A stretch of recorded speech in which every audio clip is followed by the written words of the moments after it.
He started dead last. He spun out battling for position. He damaged his car. He dragged pit equipment out of the box.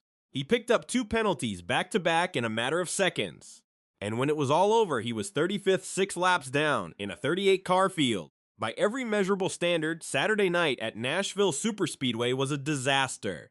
But here's what made it different from every other rough night in NASCAR. When the checkered flag dropped, Cleetus McFarland got on the radio and said exactly what went wrong. No deflection, no excuses, no finger pointing at anyone but himself.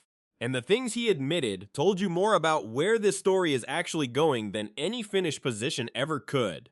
Because this isn't just a story about a bad race. This is the story of a YouTube car guy with nearly 5 million subscribers who is trying to do something that almost nobody believed was possible.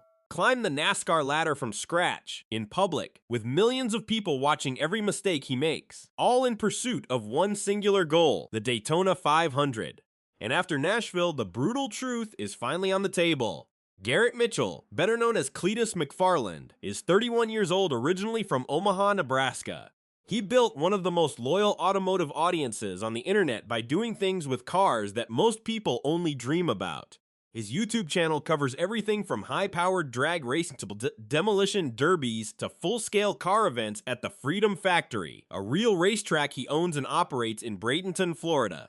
He has flown helicopters, piloted airplanes, built serious drag cars, and competed in stadium truck events. He is not a casual fan who wandered into racing. He is someone who has spent years embedded in motorsports culture, just not the stock car side of it. The goal that changed everything was straightforward but enormous: run the Daytona 500. When he first called former NASCAR Cup Series driver Greg Biffle about the idea, he asked whether it could happen the following year. Biffle told him flatly it was not possible. That single conversation reset his entire approach to the sport. As Cleetus later explained, "I didn't really understand what it took to do it." From that point forward, he committed to building a legitimate racing resume. One series, one track, one lesson at a time. The partnership between Cleetus McFarland and Richard Childress Racing was built on something straightforward. Both sides had exactly what the other one needed. It started when Ty Dillon reached out directly. RCR needed something that decades of championship-winning racing had never provided: a social media presence that genuinely moved audiences at scale. Cleetus was pulling nearly 1 million viewers into his ARCA and NASCAR live streams. That number got the attention of the entire organization immediately. RCR Vice President Danny Lawrence explained the thinking directly. "Listen, we have raced and raced and raced here at Richard Childress Racing, and while we have a great social media team here, he's got that whole world figured out. On the other side, Cleetus needed professional infrastructure, simulators, data tools, experience nets, coaching, and the institutional knowledge that only a team like RCR could offer a developing driver." Richard Childress himself signed off without hesitation the moment Ty Dillon brought the idea to their leadership group. The contract terms were practical: a $1 salary, a minimum of 3 to 4 oval starts per year, and Tommy's Express Car Wash as the primary sponsor on the no. 33 Chevrolet. What really locked in the confidence inside RCR happened during Cleetus's first visit to their campus in Welcome, North Carolina. While walking through the engine shop, he identified an R07 and an SB2 engine on site, then immediately started asking about camber and caster settings. Lawrence recalled the moment. "He's not just a YouTube personality. He's actually a racer." Mark Rett, co-owner of Rett Jones Racing, the team handling all of Cleetus's ARCA starts, had a nearly identical experience. The first time they reviewed throttle trace data together, Cleetus recognized the software immediately because it was the same system he already used for drag racing. Nobody in that room had expected that. Before Nashville, Cleetus had been stacking race experience across multiple series with a deliberate, structured plan. His ARCA Menard Series career started in 2025 with starts at Daytona and Talladega, where he recorded top 10 finishes. He also ran Charlotte Motor Speedway that year.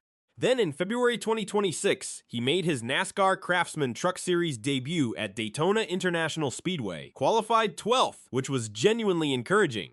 But on lap 6, he lost control exiting turn 4 and crashed into the inside wall, finishing 37th and last. He reflected on it honestly afterward, a small overcorrection that he was confident he could fix with more seat time. In April 2026, Nancy ran the ARCA East race at Rockingham and finished 4th, the clearest sign yet that he could hold his own inside a competitive field. That same weekend, he made his NASCAR O'Reilly Auto Parts Series debut, also at Rockingham, in the number 33 RCR Chevrolet. He started 35th and finished 32nd, but the race involved multiple spins, and he brought out the final caution. NASCAR reviewed the performance and denied his application to race at Talladega in the O'Reilly Series.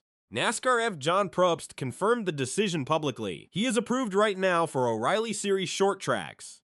We'd like to see more out of Cleetus in the short tracks. So we're not saying snow, but there is more that we would like to see out of Cleetus before we would approve him for Talladega. Cleetus accepted it without argument. His response was direct. He needed more windshield time regardless, and that was the honest truth. Then came ARC Talladega in late April 2026, and everything changed in tone. Cleetus led laps, ran at the front, and was involved in a dramatic final lap battle for the win. Andy Jankowiak slipped past him, and Gus Dean in a full contact finish to take the victory, leaving Cleetus with a second-place result. His radio after that race told the whole story. What an insane day of racing! The greatest race I've ever been a part of in my life right there. Honestly, probably the most fun I've ever had with clothes on. That result and that energy set up Nashville as a real opportunity to prove he was trending in the right direction. May 30, 2026. The Sports Illustrated Resorts 250 at Nashville Superspeedway. Rain wiped out qualifying entirely, which meant Cleetus had to start dead last in 38th place. He was driving the no. 33 Tommy's Express Car Wash Chevrolet for Richard Childress Racing, his second career O'Reilly Series start. From the green flag, he did exactly what he came to do. He passed car after car, steadily working his way through the field and climbing all the way up to 29th place. His RCR teammate Jesse Love was leading the race by a commanding margin, and rather than simply lapping Cleetus and moving on, Love actually gave him a push to move him past another car and reach P29 on track. Cleetus was locked in. As he described it himself, I had a great first stage. All we did was gain positions in that first stage. It felt like we were passing guy after guy. Then came the moment that unraveled the entire night. As stage 1 was drawing to a close, Cleetus was battling driver Logan Bearden for the lucky dog. The free pass awarded to the first car one lap behind the leader, which puts that car back on the lead lap. It is a significant position to fight for, and Cleetus wanted it badly. Entering the final corner on the last lap of the stage, he pushed slightly too hard, got loose underneath Bearden, and spun sideways off the track and through the grass. He did not hit the wall hard, but he did bend the splitter, the aerodynamic component on the front of the car that is critical to how it handles at speed. He owned the mistake immediately and completely. I think that's what got me too wound up going for the lucky dog, and I overdrove. It was not that intense, probably not that crucial, honestly, but that definitely put me on a downward spiral because I damaged the splitter. He went further. I wish I would have just not overdrove. That's something I'm really learning, is anytime you overdrive, the cons outweigh the good. With the splitter damaged, the car's handling deteriorated through stage 2. Cleetus fell a second lap down and ended the stage in 35th place, complaining over the radio the entire time that the car simply would not grip the track. His crew worked to lower the nose and recover some speed, but the damage was done. His radio call mid-race captured the frustration with brutal honesty. All it takes is one effing spin. He clawed his way back up to 30th as the race progressed, now running 3 laps down. Ahead of him was his first ever green flag pit stop at the O'Reilly Series level. He nailed the pit entry perfectly. But during the stop itself, the car came off the jack and dragged it right out of the pit box. The crew retrieved it quickly, but the damage was already done. Taking equipment out of the pit box is an automatic penalty. That was penalties 1. Then it got worse. While attempting to serve that first penalty, Cleetus spun out at the entrance to pit road and crossed a line he was not permitted to cross. That earned him a commitment line violation, penalty 2. 2 penalties in a matter of seconds. He later explained that the root cause was a clutch error. He had held the clutch in throughout the entire pit stop, a small mechanical detail that compounded everything else. For a driver whose background is in drag racing and hot rods rather than stock cars, those procedural specifics are exactly the kind of thing that takes repetition to master. When the race ended, Cleetus crossed the line 35th, 6 laps down. What happened after the race is the part that actually matters most. On the radio at the checkered flag, Cleetus did not wait for anyone to ask questions. He went straight to accountability. Well, I made a lot more mistakes than I wanted to. I really screwed us spinning out.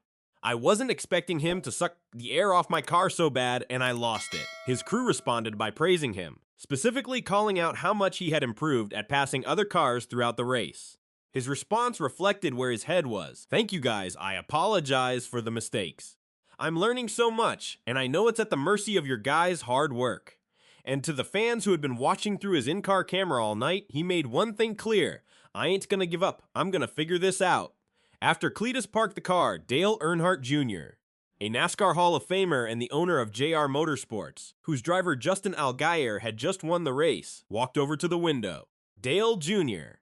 later described the exchange at the winner's press conference. I asked him if he's getting dizzy from spinning around in circles. He then added something that carried real weight coming from someone at his level. He was way better tonight than he was at Rockingham, and he'll keep on getting better.